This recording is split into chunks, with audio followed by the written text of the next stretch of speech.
এই যে লাইন দেখিছে এইটো চাকি দিবৰ কাৰণে লাইন।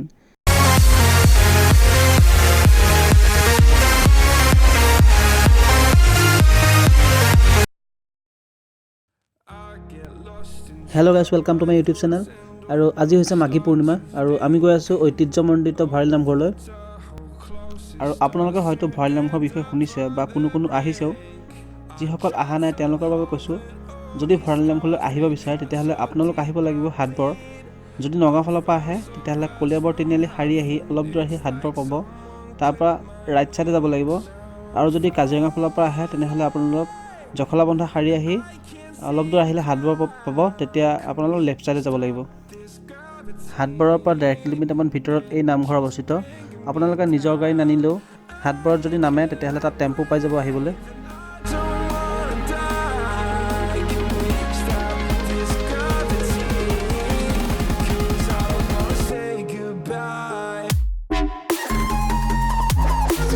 পোনপ্ৰথমে বাইকখনত কিবা এটা খুৱাই লওঁ, তাৰপিছত আমি যাম।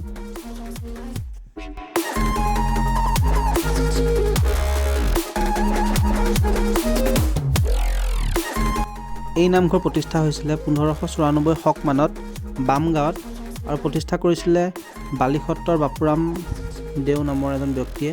কিন্তু মানৰ তৃতীয় আক্ৰমণৰ সময়ত এই নামঘৰ ভাগ পুনৰ ভাঙি পেলোৱা হৈছিলে। আৰু 1784 শক মানত বালিসত্ৰৰ গোসাঁয়ে বিখ্যাত চতায়ালিৰ কাষত এই নামঘৰ ভাগ পুনৰ প্ৰতিষ্ঠা কৰিছিলে। আৰু প্ৰতিষ্ঠা কৰি ইয়াৰ দায়িত্ব দিয়া হৈছিলে আহোম বিষয়া ভঁৰালী হাজৰিকাৰ হাতত। আৰু তেতিয়াৰ পৰা এই নামঘৰৰ নাম ভঁৰালী নামঘৰ হিচাপে জনাজাত হ'ল।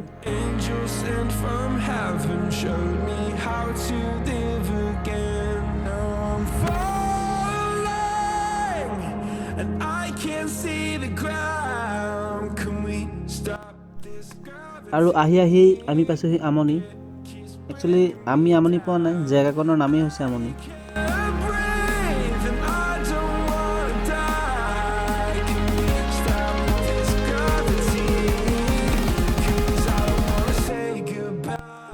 আৰু আমি পাইছোঁহি হাটবৰ। আৰু যিহেতু নামঘৰত শৰাই দিম গতিকে ইয়াতে বজাৰ কৰি লওঁ।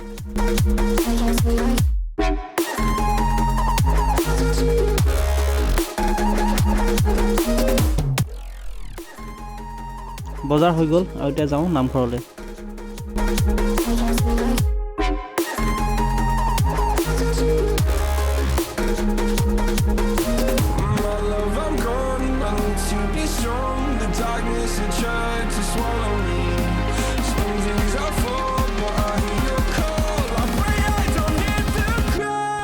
আৰু নামঘৰলৈ 0.5 কিলোমিটাৰতকৈ বেছি আছে, কিন্তু গাড়ী চাওক, ইয়াতে ইমান গাড়ী, মানুহ কিমান হ'ব।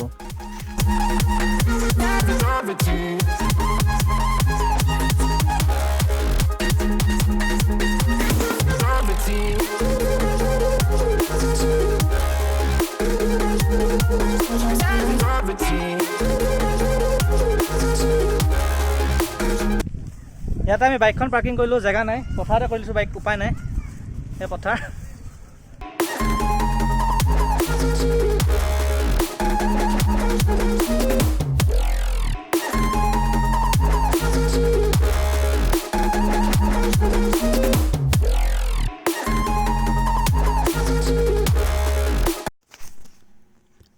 নামঘৰ পামহি আৰু, কিন্তু মানুহ চাওক, যিমান দূৰলৈকে দেখা পায় মানুহেই মানুহ।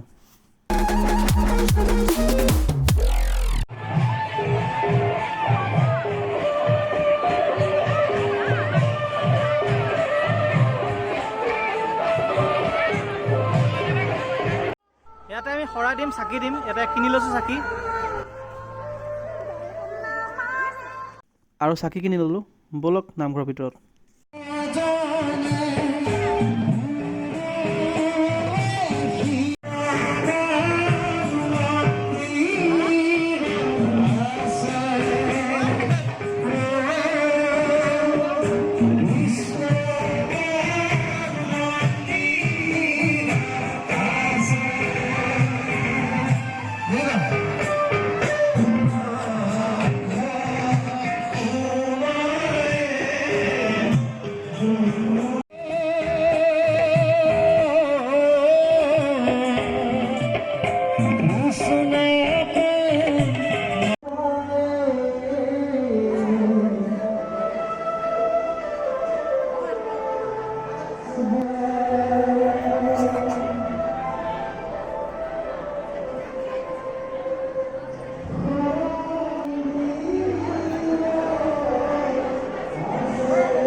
এই যে লাইন দেখিছে এইটো চাকি দিবৰ কাৰণে লাইন।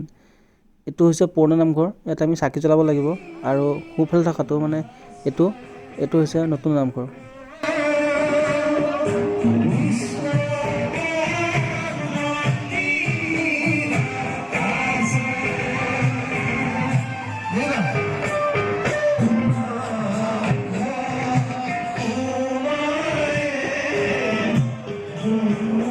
ইয়াতে আমি চাকি জ্বলালোঁ আৰু এই ভিতৰত দেখিছে বহুত ভিৰ।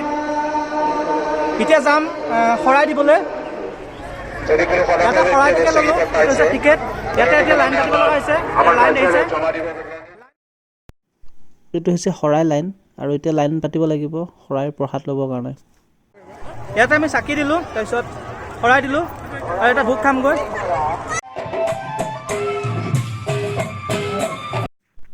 আৰু এতিয়া আমি নামঘৰৰ পৰা লৈছোঁ, দেখিলে কিমান ধুনীয়া। আৰু আপোনালোক আহিব ইয়াত।